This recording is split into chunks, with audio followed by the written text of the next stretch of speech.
spoiler sur le film Dragon Ball Battle of Gods. Ne regardez pas si vous n'avez pas vu le film. D'un autre côté, si vous n'avez toujours pas vu le film, vous méritez d'être spoil. Vous n'êtes donc pas un vrai fan de Dragon Ball. Et oui, le mot donc n'est pas ajouté au texte.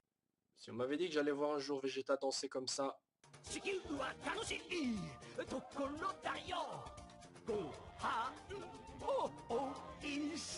sans faire la fusion, je me serais coupé une couille. Salut tout le monde, donc aujourd'hui on se retrouve pour une vidéo un peu plus spéciale que les autres, vu que cette fois ça ne parlera pas d'un scan, donc d'un manga, mais plutôt d'un film, un film d'une animation assez exceptionnelle pour le dire, c'est vrai qu'il faut l'avouer, c'est assez exceptionnel pour ce genre-là, pour ce manga-là en particulier, je parle bien donc de Dragon Ball Battle of Gods, qui est un film qu'on attendait depuis bien longtemps et qui prend place à une époque de calme et de paix qui se déroule entre la mort de Kid Buu désintégré par le Genki-Dama, comme on l'a tous vu dans la série animée, et la naissance de Pan, donc là où apparaît également, enfin, la naissance de Pan, et donc l'apparition donc de Oob au dernier tournoi des inventions qu'on a vu dans le manga juste à, donc à la fin donc de Dragon Ball. Bon, ce film qui au départ vraiment avait fait baver tout le monde, je pense, quand on a vu le premier trailer où Goku était sur une colline comme ça, on se dit enfin, qu'est-ce qu'il va faire? Oh, mon Dieu, un nouveau film Dragon Ball. Oh, mon Dieu, ça a l'air d'être avec des graphismes de fou. C'est pas une autre adaptation d'un autre truc. Oh my God, c'est pas un OAV de merde qui dure 20 minutes. Non, un vrai film, un vrai film. Bon, à l'époque, on avait eu des cassettes, évidemment, avec, par exemple, l'attaque du dragon et la fusion. Certains d'entre nous ont certainement les vidéos peut-être séparées ou regroupées. Moi, j'avais une vidéo comme ça à l'époque, une cassette vidéo qui donc regroupait les deux, qui faisait une sorte de film en soi avec une époque, deuxième époque, enfin bon, peu importe, je crois que c'est un truc rare que peu d'entre vous ont certainement. Dans tous les cas, voilà, on a tous eu, par exemple, les OAV, on a tous vu les OAV, je sais pas moi, Broly, avec Kula, enfin, en japonais, c'est Kura, voilà, bref, Broly, c'est pas Brocoli, enfin, ça, donc avec donc la fusion, par exemple, oui, le retour de Broly et le trait d'ailleurs, le très très mauvais OAV, Bio Broly, s'il y avait encore, il y avait l'attaque du dragon, évidemment, avec quoi? Il y avait les 5000 guerriers de métal, enfin donc le retour de Kula en quelque sorte. Il y avait aussi avec Garlic, la poursuite de Garlic. Enfin voilà, il y avait tellement de films d'OAV qui étaient vraiment cool, qui combinaient tout ce qu'on aimait. Il y avait l'humour à la DBZ, il y avait les combats à la DBZ. Alors est-ce que ce film, oui ou non, est du même genre? On va le savoir tout de suite. Bon, alors premier point qu'on va analyser sur ce film, c'est l'animation, voilà, les graphismes, quoi, les graphismes. L'animation en soi, donc quasiment identique, presque, je dis bien presque, à celle donc du précédent OAV qu'on a vu, celle où il y avait les deux Abocado, machin truc, qui contre Gotenks, tout ça, et à la fin on a vu Goku qui intervient, enfin en gros, un danger, pas vraiment un danger, c'est juste un truc qui arrivait, comme le disait le narrateur dans cette OAV, un danger qui arrivait un peu trop tard dans l'histoire. Enfin soit, niveau graphisme, je préférais quand même un poil un peu plus celui de l'OAV. Celui du film est un peu trop, je dirais, coloré. Vous savez, bon, après, évidemment, avoir rematé plus de 280 épisodes environ de DBZ, je sais plus exactement il y en a combien, mais bon, plus de 200 épisodes en tout cas de DBZ avec une certaine animation, on est habitué plus ou moins à certains styles. Et je veux dire, avoir les graphismes comme celui du film de DBZ ou même de l'OAV, ça a un peu choqué certains. Les personnages avaient l'air même plus maigrichons, plus gamins. Par exemple, le Vegeta, par exemple, dans l'animé, qu'on connaît tous, voilà, il avait l'air bien baraque, enfin, il avait une certaine prestance. Alors que dans les OAV et dans le film, il avait quand même une certaine, je veux dire, il avait subi une sorte de rachitisme. Je sais pas qui lui arrivait, mais il est devenu plus petit, j'ai l'impression, vraiment plus petit. Bon, par exemple, les cheveux bruns aussi, avant qu'on trouvait noir, enfin, on sait tous que les Saiyans ont tous les cheveux noirs, et enfin, parfois dans les OAV, on voyait des traits bruns, enfin, bon, soit c'est un élément parmi tant d'autres, mais je veux dire, il y a une certaine apparence au niveau des persos qui ont l'air souvent plus maigrichons dans les adaptations, par exemple, dans les films, les scènes cinématiques, dans les jeux actuels de DBZ ou dans les l'OAV et le film, par exemple. Bref. Bon, mais au niveau de l'animation, bon, sur la fluidité, impeccable. Sur les doubleurs, on va en parler en même temps. Sur le doubleur, les doubleurs, je dirais impeccable aussi. Il y a juste le doubleur de Son Goku qui commence vraiment à se faire vraiment très vieux, enfin vieille surtout parce que c'était une vieille femme qui le fait. Et selon mon avis d'ailleurs, toutes les adaptations et tout ce qui est en rapport avec la nouveauté liée à DBZ mourra en même temps, je pense, qu'avec le doubleur de Son Goku. Parce qu'on va dire, Son Goku au Japon sans sa voix, sans son seiyuu original, c'est pas Son Goku, voilà, c'est pas la même chose. Quand on incarne un personnage comme ça pendant plus d'une vingtaine d'années, à partir d'un moment sans elle, ça le fait plus, quoi. Ça le fait plus. Alors qu'aujourd'hui, quand il y a un seiyuu qui décède, par exemple, on le repasse par un autre, ça va pas tellement déranger les gens. Mais pour un personnage, je sais pas d'adjectif, allez, illustre, légendaire, je ne sais pas, Densetsuno, voilà, Densetsu. Ah bon, ça. Comme le seiyuu, par exemple, qui interprète donc Son Goku, bah, je pense que voilà, à un moment donné, il faut être réaliste. Pareil pour Vegeta. Bon, encore, par exemple, ça aurait été Tortue Géniale ou Raditz, enfin, Carme Sennin, hein, ou Raditz. Je veux dire, là, ok, d'accord, on s'en fout un tout petit peu.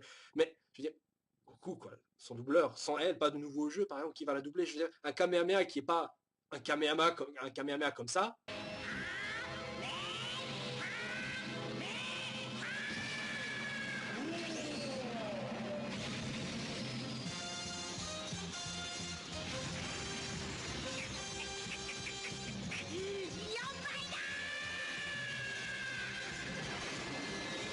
c'est pas un Kamehameha, ouais, c'est pas un Kamehameha du tout, c'est pas la même chose. Encore qu'il y avait des scènes qui étaient plus ou moins en 3D, notamment lors du combat final Bills et Son Goku. Voilà, je veux dire, voilà quoi, je veux dire, il y a des scènes qui ne passent pas trop, je veux dire, on n'est pas tellement habitué à ce genre d'animation, je veux dire, c'est un peu trop gros, je trouve. Encore dans les scènes du début de film, du combat entre donc Son Goku Saiyan 3 et Bills, encore là ça passait, mais vers la fin, c'était un peu trop gros, je trouve. Encore, en ce qui concerne le déplacement de l'environnement sur les rochers qui se cassent, tout ça, bon, là ça peut passer. Mais lorsqu'on voit les personnages, genre Bills en 3D animation qui commencent à bouger, je veux dire, ça le fait pas trop, ça fait même un peu moche en fait.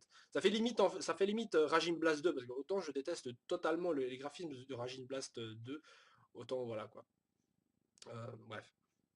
Donc pour tout dire, je parle de Raging Blast 2, donc le jeu. Bon, voilà, donc côté animation, ça passe sur une note de 10, je lui donnerai 7, 8. Voilà, je garde mes réserves, même si techniquement on pourrait dire que c'est évidemment une animation impeccable et que beaucoup attendaient par exemple de Dragon Ball Kai une qualité similaire à cela. Et moi aussi, parce que j'aurais été vraiment curieux de voir une animation qui ressemble plus ou moins à ça. Mais je pense que je suis encore trop attaché, évidemment, à l'ancien aspect de la série qui avait, qui a l'aspect, voilà, c'est ça qu'on a connu, donc pour nous, dans le tête, c'est un peu ça la base. C'est pour ça que ça nous dérange un peu, certainement pour ceux qui ont connu ça à l'enfance, des changements, enfin, c'est pour ça que ceux qui ont connu donc ça à l'enfance, ça les dérange, quoi, comme, voilà, ça me dérange un tout petit peu, donc évidemment, dans tout ce que je vais dire, il y a vraiment une note vraiment subjective, que je ne peux pas enlever, je ne peux pas être totalement objectif dans ce que je dis, par essence, pour pouvoir parler de ce genre de truc, il faut que je donne un peu de moi-même. Ensuite, concernant la musique, qui est le gros point noir, je pense, de ce film, enfin, vraiment le gros point noir, le gros point noir.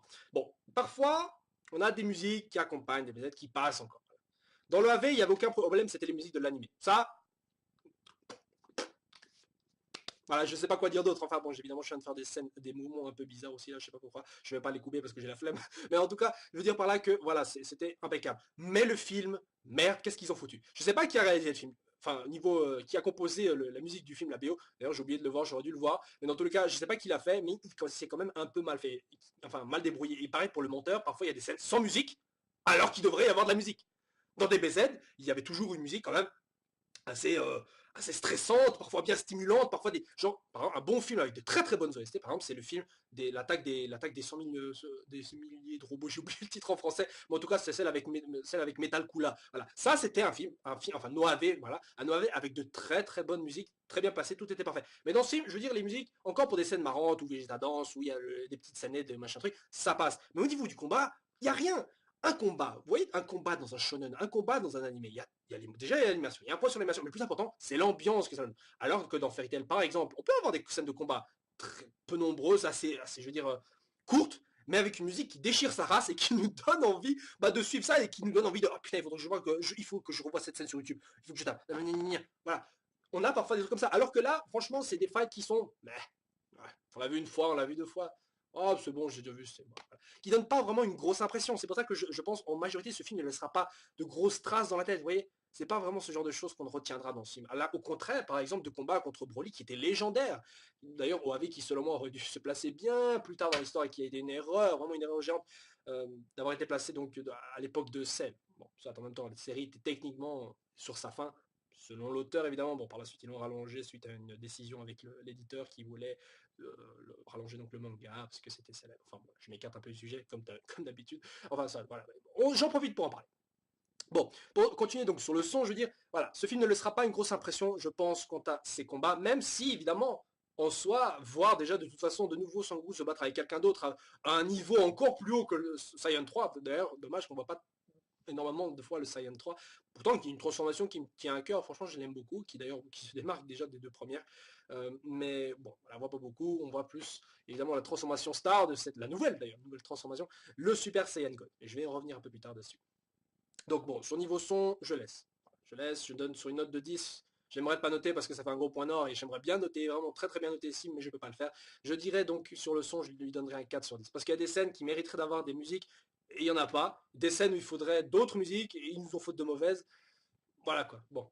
Le seul son que j'aimais bien dans ce film, c'était l'éventuel opening qu'on avait vu avec le nouveau Shala et Chala qui était repris par un autre groupe, qui était sympathique parce que j'aurais pas aimé. Je voulais entendre du nouveau, quoi. Je voulais pas entendre l'ancien chanteur Hironobu, je crois que c'est comme ça qu'il s'appelle, je sais plus, refaire encore une fois le même titre lui-même. Enfin voilà, ça aurait été cool pour la nostalgie, tout ça, mais je veux dire, faut parfois un peu changer, quoi. Même s'il y a des choses qui ne veulent pas changer. J'aurais aimé qu'il garde d'ailleurs le même compositeur, peut-être pas celui de Dragon Ball Z Kai, d'ailleurs, comme quoi il y a eu une petite polémique dessus où certains ont cru entendre du plagiat dans ces titres, et de cette raison, les titres originaux qu'il devait y avoir sur Dragon Ball Kai, qu'on a tous entendu dans les premiers épisodes, ont été retirés et ont été remplacés par les anciens, tardivement, je crois, vers l'épisode 94, je crois, sur les épisodes de Dragon Ball Kai, donc vers la fin de l'époque Cell, enfin, de l'époque de Dragon Ball Kai tout court, jusqu'à ce qu'il y ait évidemment une saga bout de Dragon Ball Kai, je ne suis pas sûr, peut-être que c'est en discussion, je ne sais pas. Bref. Donc, niveau son, n'oubliez jamais que dans les shonen, c'est très très très important. Un exemple, par exemple, de shonen qui a vraiment foiré niveau musique, niveau placement de musique au montage, c'est Naruto Shippuden. Franchement, là, c'est zéro pointé. Je peux vous en parler des heures là-dessus, montrer plein d'exemples, et des contre-exemples en même temps, qui montrent qu'au niveau scène triste, ils le font mieux que les scènes de combat, j'ai l'impression. Soit. Bon, ensuite, sur le scénario du film. Alors, vous allez me dire, ouais, mais DBZ, qu'est-ce qu'on va regarder, qu'est-ce qu'on a à foutre du scénario? On n'est pas là, on veut pas regarder Death Note, enfin, voilà. On s'en fout un peu du scénario. Soyons clairs, soyons honnêtes. Je sais que beaucoup de gens, quand ils regardent un shonen et quand ils en parlent, quand ils parlent de shonen préféré, ils disent souvent, ouais, mais ton histoire, c'est une histoire de gamin, c'est de la merde. Regarde Death Note, ça, c'est un bon manga. Il y a un scénario de fou, les personnages sont bien cool, ils sont intelligents. Please, bitch, please. Quand vous regardez un shonen, vous n'allez pas vous attendre non plus à avoir un super scénario. D'accord, certains diront qu'il faut un minimum de réflexion quand vous regardez un shonen. Quand vous lisez un shonen, vous dites, bon, il faut quand même qu'il y ait une histoire qui tienne la route. Il ne faut pas non plus de grosses incohérences. Mais DBZ, c'est autrement. DBZ, on était là. C'est pour les scènes de fight qu'on était là. On n'était pas là pour les gros retournements de situation. Est-ce qu'on a connu de gros retournements de situation dans DBZ? Ouais, les seuls retournements de situation qu'on ait vus, c'est l'introduction de nouveaux power-up. C'est tout ce qu'on connaît dans DBZ. Je veux dire, c'est pas pour rien que c'est le père du DBZ et pas non plus le meilleur shonen. Enfin, le père du DBZ, le père des shonen. Voilà, je m'embrouille moi-même. DBZ, c'est le père des shonen, même si ce n'est pas le premier shonen, c'est en tout cas le père, le patriarche. Voilà. Je veux dire par là qu'en gros, scénario au niveau des BZ, normalement je ne devrais pas m'attarder dessus, mais je vais quand même le faire. Donc, alors, et je vais le comparer d'ailleurs aux OAV. Quand on regarde donc les OAV, on a souvent donc vite fait une situation initiale, Goku qui va à la mer, Goku qui va au bois, Goku qui va au pute, je sais pas. On a une situation initiale et après on a un méchant qui arrive pour des raisons diverses. Je vais me venger, je vais te tuer, je suis intéressé, je suis gourmand, j'ai faim. Voilà. Il y a plein de motivations quant au méchant pour venir sur Terre par exemple. Et il a vouloir la détruire ou la servir, la contrôler, l'enculer, je sais pas. Voilà. Et après, il y a Goku qui arrive avec ses copains. Ouais, c'est pas bien ce que tu fais, j'aime la terre, il faut que je me batte. Mais il y a un problème qui m'empêche de me combattre au début. Je suis gelé, j'ai faim, j'ai été blessé, je suis malade, j'ai la grippe. Je sais pas, voilà, toujours un truc comme ça. Et après, le méchant, après avoir niqué quasiment toute la planète, avoir buté Krillin pour une énième fois, après avoir déglingué Piccolo qui voulait sauver Son Gohan, on a Son Goku qui arrive en champion. Je suis là, je vais les sauver, je vais te tuer. Enfin, je vais te tuer. Son Goku n'a jamais tué quelqu'un. Ah non, c'est quoi que je crois qu'il a tué plein de gens, Son Goku. D'accord, je retire ce que j'ai dit. Dans tous les cas, ce que je veux dire par là, c'est qu'en gros, on a cette situation-là. Et voilà, c'est tout. Après, on a ce qui nous intéresse, c'est le combat Son Goku contre le méchant. Voilà, ils se battent, tatati tatata, Power Europe, Super Saiyan, Kaioken, barre la mention inutile, ils se relèvent, one shot, et le méchant est mort. Voilà, point. On regarde DBZ, c'est fini. En 40 minutes en OAV, en OAV de 40 minutes, on a vu ce qu'on voulait voir. Un combat, des scènes marrantes, et éventuellement des moments tristes parfois et qui nous donnent de la peine au cœur, qui nous font dire Sangoku, relève-toi. Et évidemment la scène éventuelle où Sangoku fait son Kamehameha et qu'on est tous là en train de dire avec lui Ka mais ah mais voilà. Et aussi éventuellement la scène où il fait un Genki Damon, tout cela. On l'a tous fait. Bon, ça c'est pour un OAV. Et dans ce film, on a environ 1h30. Bon, 1h20 on va dire. 1h20, voilà. 1h20. Est-ce qu'en 1h20 on a le droit de trop traîner? Pas tellement. Est-ce qu'en 1h20 on a le droit de faire des scènes de fight vraiment trop longues? Par exemple, des scènes de fight qui étaient trop longues, c'est lors de l'OAV, l'offensive des cyborgs. Personnellement, c'est un de mes OAV les moins, enfin, que j'aime le moins. Personnellement, je trouve que les fights là-dedans étaient un peu lourds. Personnellement, je les trouvais un peu lourds. Et je veux dire, le tout était un peu trop soudain. Sangoku qui, on reprend comme d'hab, Sangoku qui fait un truc, il mange, les méchants qui se relèvent, faut le tuer, faut venger, machin truc, le docteur Gero, machin truc. On arrive, on l'interrompt pendant qu'il mange, hop, Vegeta, qui arrive, je sais pas comment, oui, non, c'est pas à toi de tuer Sangoku, c'est à moi, la réplique préférée de Vegeta. Et après, il commence à se fight. Voilà, mais quand c'est que de la fight, forcément, ça devient un tout petit peu lourd. Alors que par exemple, un truc qui est monté en crescendo, par exemple, c'est l'OAV de Broly, qui est certainement un des OAV préférés des gens. Et le plus original pour moi reste celui de la fusion personnellement. La fusion qui était donc un des plus originaux pour moi parce que c'était, même si c'est un film qui est tellement bourré d'incohérences niveau temporalité et tout ça, c'est un de mes OAV préférés aussi. Mais mon préféré reste Broly quand même, comme beaucoup de gens. Donc ce que je voulais dire, donc, c'est que quant au film donc, de Battle of Gods, il faut quand même se dire qu'en 1h20, on va quand même pas foutre un combat de 40 minutes. Parce que déjà, 40 minutes dans un shonen, c'est comme si on disait un combat de 5 ans. Voilà. sait tous comment ça fonctionne maintenant. Vous savez, 5 minutes, il faut appliquer le théorème de Freezer, et on se retrouve avec 5 minutes qui sont donc égales à quelque chose comme 5 jours. Voilà, ça c'est un exemple. Mais enfin bon, je change évidemment selon la situation. Mais vous comprenez ce que je veux dire. Le temps n'est pas pareil. Et 40 minutes de fight, c'est très long dans un manga. Et dans un anime aussi. Encore pire dans un anime. Donc, et en même temps, 40 minutes de fight dans un film comme DBZ, je veux dire, ça n'a pas tellement de sens. En 40 minutes, Son Goku, il a le temps de s'entraîner dans la salle de l'esprit et du temps ou une couille dans le genre, je sais pas. Donc, voilà. Une fight dans DBZ, une longue fight, c'est plus ou moins 10-15 minutes. Mais vraiment un truc dans le genre, quoi. Ça doit pas durer plus longtemps. Encore s'il y avait plusieurs adversaires, oui. Mais dans Battle of the God, malheureusement, la seule attention se recentre uniquement sur Son Goku. Au contraire, par exemple, Doave, comme, je ne sais pas moi, comme celui où Thalès est venu, donc j'ai oublié c'était quoi, le combat fratricide, voilà. Par exemple, là où quand même les autres avaient un minimum de rôle, pareil dans Broly, exceptionnellement, mais voilà, en général c'est comme ça, il y a un rôle qui est donné aux autres personnages, un tout petit peu, alors que dans celui-ci, vraiment, ça brille uniquement autour de son groupe, il n'y a que lui qui peut combattre, quoi. Il n'y a qu'un méchant, de toute façon, c'est le seul qui peut combattre, bah évidemment, Son Goku. Bref. Et donc, sur un scénario comme ça, il n'y a pas vraiment le temps à perdre, quoi. Beaucoup disent que bah, il se passe rien, le combat sont mou. C'est normal. Sur un film de 1h20, qui est un combat qui dure pas si longtemps que ça, et en plus, Son Goku fait pas vraiment grand chose de stylé. Il n'y a pas de super technique, il n'y a pas de, je sais pas, Kamema téléportation. Il n'y a pas de gros clin d'œil, quoi. Il y a vraiment que du soft, et encore, c'est mal fait, parce que comme je l'ai dit tout à l'heure, la musique qui accompagne n'allait pas, ou n'existait pas. Et voilà, donc déjà, les scènes de fight n'étaient pas si bien réussies. En plus de ça, ça traîne en longueur. Personnellement, le moment le plus long pour moi, le plus chiant, c'était avec Pilaf. Ok, je suis content de les revoir, c'est cool, ils sont redevenus petits, d'accord, ça passe. Il y a Trunks qui tombe amoureux de la meuf, j'ai oublié comment elle s'appelait tellement il était inutile et je m'en fous parce que j'avais lu le Dragon Ball une seule fois, c'était rigolo, basta. Mais le film, ces moments-là duraient certainement presque une demi-heure, j'ai l'impression. Enfin, ça me semblait hyper long. Et je me dis, putain, mais ta gueule, casse-toi, casse-toi, je veux voir Bills en train de manger son flan. C'est un flan qui mangeait. Peu importe, mais en tout cas, voilà, je voulais le voir au moins, je voulais voir Bills, je m'en foutais de. Et en plus, le pire, c'était que c'était pas si important que ça. Je crois que c'était juste pour faire des scènes marrantes. Mais encore, il y avait du potentiel pour faire des trucs marrants sans revoir ces connards-là. Voilà, déjà, Bills en soi, il était marrant lui-même. Voilà, Bills, c'est un dieu de la destruction. C'est le dieu de la destruction. C'est censé être le mec le plus puissant. Le mec, il peut détruire une galaxie juste parce qu'il s'est fait gratter, parce qu'il s'est fait piquer par une mouche ou je sais pas quoi. Voilà, vous voyez un peu plus ou moins le caractère du personnage, quoi. Bref. Donc c'est pour ça que niveau scénario, je pense que c'était pas une si bonne idée de rajouter des scènes qui tirent le film en longueur. J'aurais préféré voir un film de 1 heure, vraiment chargé de fight, comme on les aime, avec de bons sons, des scènes rigolotes, tout ça. Et ça, j'aurais retenu dans toute ma vie, tout ça. Mais un film comme ça, assez long, un format assez long, d'1h20, quand même, pour un truc des BZ, 1h20, c'est long. Et un format comme ça pour un film qui traîne en longueur, et vraiment le 3 quarts du film, Bill c'est là à traîner les bras croisés en train de foutre une raclée à tout le monde, qui a un adversaire à sa hauteur qui arrive, alors que dans les autres les combats les combattants dans les autres, enfin dans les autres AV, Son Goku et ses potes, ils se démènent à fond et tout, et à la fin ils réussissent, mais ils sont pas là en train d'essayer d'attendre, bon qu'est-ce qu'on fait, on appelle le dragon, oui on appelle le dragon pour trouver une solution, tranquillos, c'est normal. Il n'y a pas tellement de cohérence dans un esprit bien DBZien, quoi.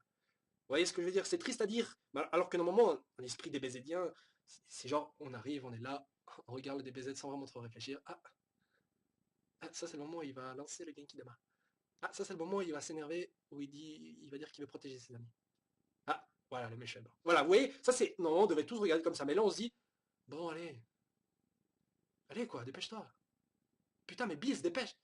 Mais qu'est-ce que tu fais, Vegeta? Voilà, un truc comme ça. Ça c'est plus ou moins comment certains d'entre nous on réagit par exemple à la scène de danse de Vegeta que certains n'acceptent pas. Certains disent putain mais Vegeta mais qu'est-ce qu'il fout? Qu'est-ce qu'il fout? Ça, il détruit, c'est mon enfance qui est détruite. Alors que personnellement je peux comprendre parce que bon, en certain sens, Vegeta a un peu sauvé la Terre en faisant ça. En plus c'est pas plus, franchement c'est pas plus humiliant qu'un Vegeta qui fait la petite danse quand il fusionne avec son coup par exemple dans l'OAV, qui porte le même nom. Bref. Bon, ça c'était pour le scénario, donc j'ai même pas envie de le noter parce qu'évidemment, ça sert à quoi de noter un scénario des BZ? On est là pour une seule chose et on le sait tous, le combat. Et en parlant du combat, il y a un certain point très original dans ce film. C'est que, justement, Son Goku n'a pas gagné. Alors que dans tous les autres 3V, il a gagné d'une manière incohérente, d'une manière stupide, d'une manière... Voilà. On peut dire ce qu'on veut sur les fins de AV. En général, c'est lui qui récolte l'énergie de tout le monde. S'il n'a pas eu un power-up, je sais pas, comme un Super Saiyan, en faisant un Super Kaioken qui aurait pu utiliser avant. Enfin, ce que je veux dire par là, c'est que malgré le power-up, il n'a pas gagné. Enfin, il a égalisé, il a rivalisé avec Bills, mais il ne l'a pas vraiment battu. Et encore, j'aurais trouvé ça bien plus incohérent, franchement, qu'il l'ait battu qu'il ne l'ait pas. Parce que, faut se dire un truc, c'est que Bills, c'est un peu le dieu ultime. C'est le dieu ultime. Il est plus fort que les Kaioshin qui ont peur de lui. Et même Shenron, il a peur de lui. C'est quoi cette merde? Shenron, c'est un peu l'emblème des BZ, c'est un peu le mec qui réalise les souhaits. Et là, il a peur de Bills quand il le voit. Le mec, il est tellement connu que ça. Enfin, soit, ce que je veux dire par là, c'est que c'est un film qui dérange à la règle que Son Goku gagne sur tout, avec un power-up. Il en a eu un dans ce film, mais il l'a pas battu. C'est le seul truc qui me restera perso dans la tête. Et je trouve d'ailleurs, c'était une scène assez d'ailleurs étrange à regarder, Son Goku qui admet qu'il est plus faible et qu'il ne gagnera pas. Bon, la seule scène qui se rapproche, c'était celle où il abandonne et laisse Sangwan prendre le relais. Mais là, techniquement, c'est le plus fort. Enfin, Sangwan, normalement, est plus fort que lui. Désolé les haters, ceux qui aiment bien rager là-dessus. Mais normalement, Sangwan est plus fort que lui. Et il se fait clamser en 2 secondes. Donc voilà. C'est le seul point original que je reconnais à ce film, c'est que Son Goku ne gagne pas. Et je suis même d'ailleurs content. Parce que techniquement, ça ouvre même la suite. Enfin, ça ouvre même une possibilité à une suite, donc. Battle of Gods 2, ou je ne sais pas, Battle of Gods le retour, le retour de Bills va à la plage, je sais pas, peu importe n'importe quel sous-titre. Mais voilà, ça ouvre l'ouverture à d'autres films. Parce que comme on le sait, Bills n'est pas le seul dieu de la destruction. Il y a plusieurs univers, chacun de ces univers ont un dieu. Celui de l'univers de DBZ là, c'est Bills, c'est le 7ème d'ailleurs je pense, si je me rappelle bien. Donc il y en a d'autres. Et à la fin du film, on voit donc Vegeta qui est d'ailleurs déterminé à devenir aussi un Super Saiyan God, truc. Bon, je ne sais pas si un nouveau film sortira. Je pense que vu qu'ils se sont fait de la thune sur ce film, ils vont refaire certainement un autre. Et là, je ne sais pas qu'est-ce qu'ils vont nous inventer. Peut-être qu'on verra Gogeta un jour, parce que franchement, je me suis dit, pourquoi est-ce qu'ils fusionnent pas Son Goku et Vegeta? Enfin, je sais pas. Ok, d'accord, Son Goku peut-être pas.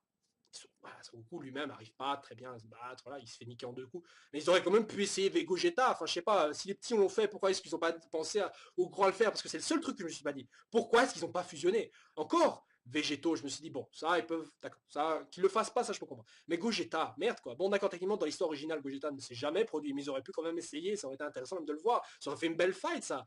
Et là, Gogeta aurait perdu, ça aurait été dans la merde, pas besoin d'inventer le Super Saiyan God pour faire quelque chose comme ça, quoi. Ouais, d'accord. En parlant maintenant donc du Super Saiyan God, au niveau de son allure, donc ça se rapproche beaucoup d'un Kaioken, avec un Son Goku qui a les yeux rouges. Personnellement, au début, j'étais pas trop d'accord pour ce genre de transformation. Enfin, je voyais pas trop ce qu'il y avait de plus, ce qu'il y avait de cool. J'aurais préféré voir une sorte de Super Saiyan 4, malgré que j'aime pas GT. J'aurais préféré une sorte de Super Saiyan 4 avec les cheveux dorés, un truc dans le genre qui se rapproche du gorille, tout ça. Ça aurait été bien cool. Mais ça aurait vraiment fait trop proche de, de DBGT, et enfin de Gogeta 4 de DBGT, quoi. Et ça aurait pas été cool, je trouve, vu que le film essaie de bien s'éloigner d'ailleurs de DBGT. Et justement, voilà, c'est des choses comme ça qui manquent dans ce film. Maintenant, peut-être qu'il le garde pour un prochain. Ça, on ne le sait pas. Peut-être qu'il le garde pour un prochain. Le deuxième, le troisième, je ne sais pas combien d'autres il va y en avoir. Est-ce qu'il y aura aussi d'autres jeux? Parce que, comme vous le savez, il y a un DBZ, Battle of Z. Oui, Battle of Z, qui va sortir bientôt. Donc, avec comme personnage en plus Biz, qui compte en plus Biz. Ils ont sorti à tout en même temps. Le film, les jeux, bientôt les vignettes, les strings. Voilà. Il y aura tous les produits dérivés attachés au film. Il y avait un gros fake quand on a sorti le film que Akira Toriyama s'est dit d'un coup il faut que je recommence DBZ, il faut que j'annonce 280 nouveaux épisodes. C'est un total fake. Beaucoup de gens espéraient. Même moi, quand j'ai vu ça, je me suis dit oh putain, c'est cool ça. Oh putain, je sens le Gogeta 4. Oh putain. Non, il n'y aura jamais ça. Il y aura juste les remasterisations de Funimation pour la 3ème fois en Blu-ray, machin tout, DBZK et en Ultra HD 4080p. Il y aura beaucoup de choses de ce genre-là, mais pas de vrai remake ou de vraie suite. Ça, on n'aura jamais. J'en suis totalement sûr. Vu l'âge des CIU, enfin des doubleurs actuels des DBZ, c'est inconcevable. C'est inconcevable. Ils n'arriveront jamais au bout du projet. Bon. Donc, Super Saiyan God, une allure, un look que j'adhère pas tellement. Qui passe uniquement au niveau de la fight. Sur le moment, ça passe. Mais au niveau du reste, au niveau de... Voilà, c'est pas un look que j'aurais bien aimé. Encore, ça aurait passé s'il avait eu les cheveux rouges. Et peut-être, mais en fait, ce qui me dérange le plus, c'est les yeux. Et le fait que, de toute façon, avec la nouvelle animation de Son Goku, il n'a pas un joli visage, vous voyez. Bref. Dans tous les cas, ce qu'on va dire donc pour le reste du scénario, bah voilà. C'est des BZ. Pas grand chose à dire. Vous dites à quelqu'un, c'est quoi l'histoire? C'est celle des DBZ. On la connaît tous.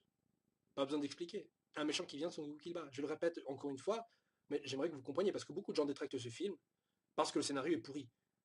Mais j'explique vraiment clairement là que ce film n'est pas là pour son scénario. Ce film est avant tout basé sur le fan service. Il aurait été vraiment bien fait niveau fan service s'il y avait Gogeta. Je le répète aussi parce que ça m'énerve. J'aurais vraiment voulu voir avec Gogeta, surtout en HD.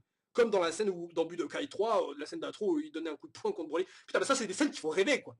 Et je vous conseille d'ailleurs d'aller voir le manga de Dragon Ball Multiverse, si vous ne connaissez pas, qui est sur internet, qui parle d'une histoire parallèle. Je fais c'est pas un coup de pub, mais je vous en parle si vous êtes fan et que vous cherchez des trucs comme ça. C'est une histoire où donc il y a plusieurs univers. Il y a genre des univers où Végéto est resté uni, des univers où Broly a gagné, des univers où Cell, où Freezer, Kid Buu, Grand Buu, Team Perfect Buu qui a absorbé tout le monde, des univers où il y a Tao Pai Pai, tout ça. Enfin bon, j'invente, mais il y a des univers comme ça. et ils se retrouvent tous dans un big tournoi, et donc on peut avoir des combats genre végétaux contre Broly par exemple. Enfin, je vous conseille d'aller voir ce truc là qui est vraiment cool. Voilà, ça c'est des trucs que j'aimerais bien voir, ça c'est niveau fan service qu'on aurait dû nous foutre dans un film. Si un jour des producteurs, des réalisateurs de films d'OAV, de DBZ au Japon, je sais pas, m'écoute, please, réalisez des films et si. Des films et si, c'est-à-dire avec des scénarios qui sont certes incohérents, qui ne sont pas possibles, mais inventer des films quand même comme ça. Parce que si vous voulez faire du fanservice, autant le faire à fond. Autant faire des films avec comme bonne annonce Végétaux contre Broly, le combat que tout le monde voulait voir. Et certains diront, mais Broly est moins fort qu'un Super Saiyan 2. Mais je dirais, ouais, ben on s'en fout de toute façon, Broly, on connaît tous la théorie de l'énergie illimitée. Voilà, on la sort tout le temps pour le justifier. Comme moi, par exemple, je la sors tout le temps. Ouais, mais Broly a l'énergie illimitée. Tu lui donnes 2-3 jours en s'énervant, il est plus fort que Bills même. Voilà.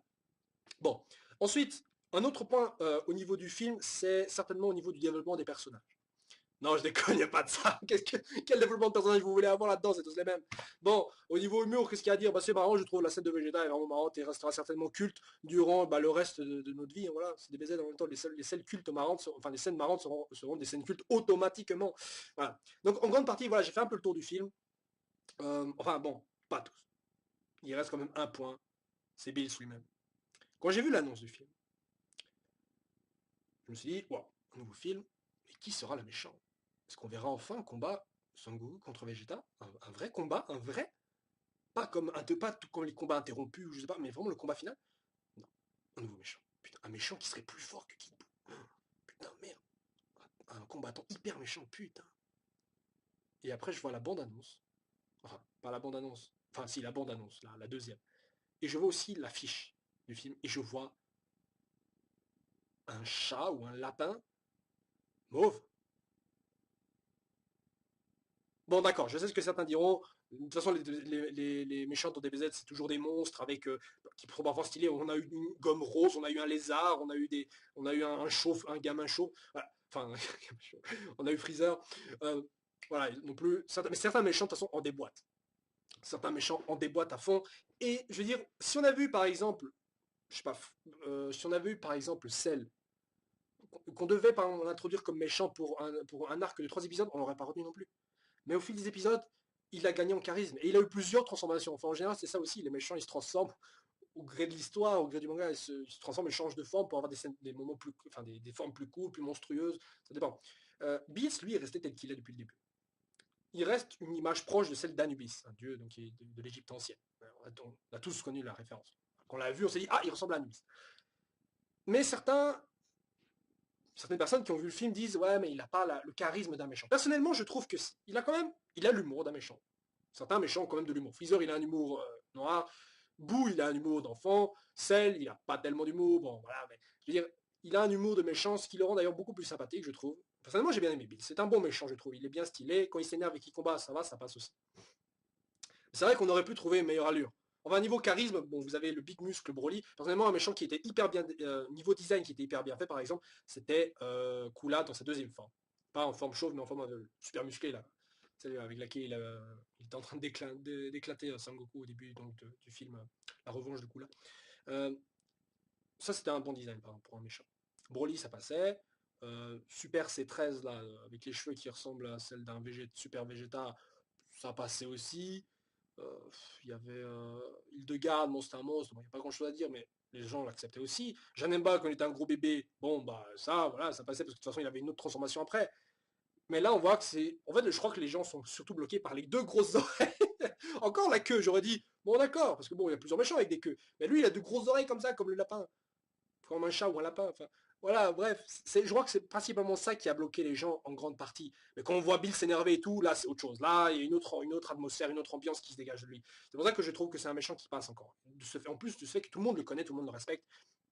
Et de toute façon, je trouve ça même un peu décalé, et même, enfin, ce décalage-là entre le fait que ce soit un personnage ultra puissant et le fait qu'il ressemble à un animal, normalement, tout con, font que c'est un peu marrant, je trouve. L'être le plus puissant de l'univers ressemble à un chat. Lapin, chat, lapin, peu importe, choisissez ce que vous voulez. Mais vous voyez ce que je veux dire? Et personnellement, c'est pour ça que je m'en fais pas trop. Au début, j'étais pas tellement contre, enfin pas tellement pour, je me suis dit putain merde quoi, c'est quoi ce méchant de merde là, il a l'air d'être une grosse chiasse, je sais pas d'où il sort là, il sort de la planète animale, enfin il sort de la planète grosse dent, je sais pas, cul de chat.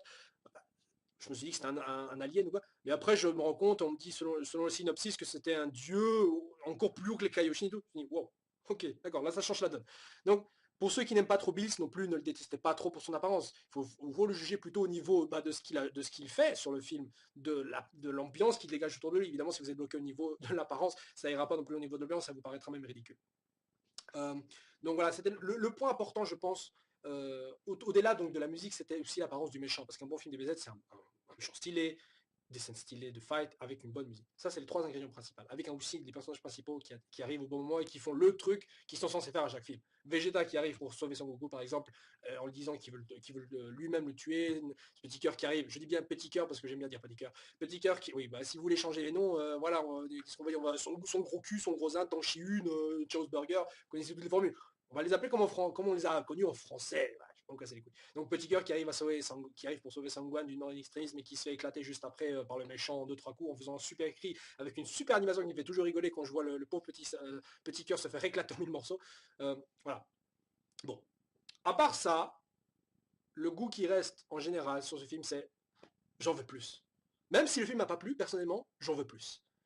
Et même si je ne suis pas d'accord pour la commercialisation et l'utilisation en outrance de ce genre de licence, j'en veux plus. On n'en aura jamais de DBZ. On n'en aura jamais assez.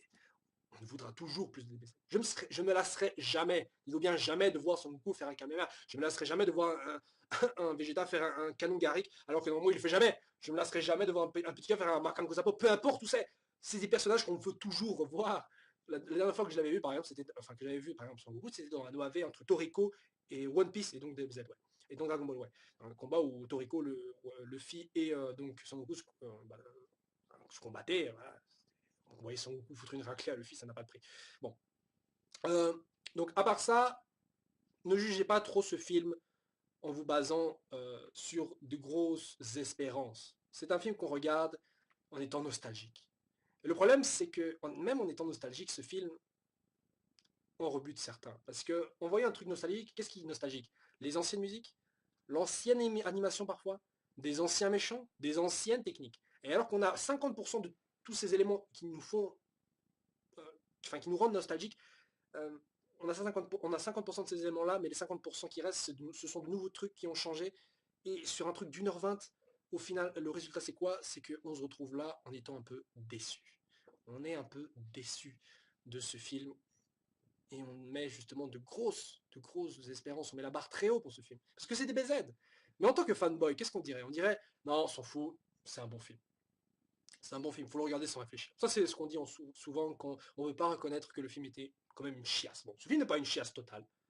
Il est quand même cool, mais il a quand même beaucoup de défauts. Pas au niveau de son écriture, malgré le fait que je disais que niveau scénario, il ne faut pas trop s'attendre dessus. Mais niveau écriture, tout ça, il y aurait eu mieux, quoi. Niveau méchant, même, j'aurais même accepté qu'on nous sorte de toute façon un méchant sorti de nulle part. Même, justement, ils auraient pu exploiter le fait qu'il y a un autre univers connecté et qu'il y a un méchant qui sort de cet univers. Pas forcément un dieu, hein. Pas forcément un dieu. On aurait pu alors nous sortir la recette classique et au final un Gogeta, voilà, ça aurait été parfait.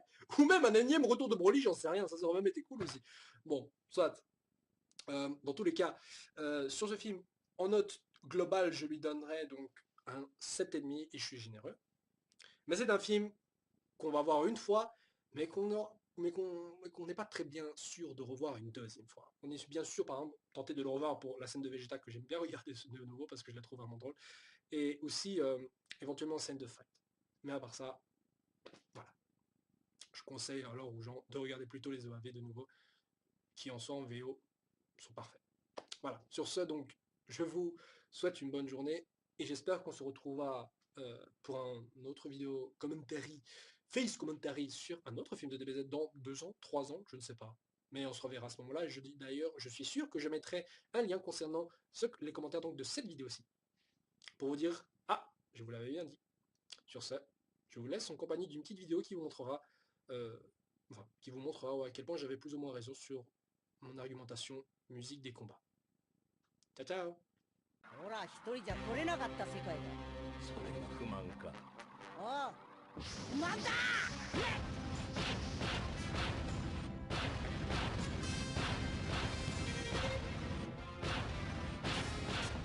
お、なんだ？自信が？面白いことを言うやつだ。仲間と共にゴッドになったことが気に入らないか。嬉しいさ。嬉しいけど。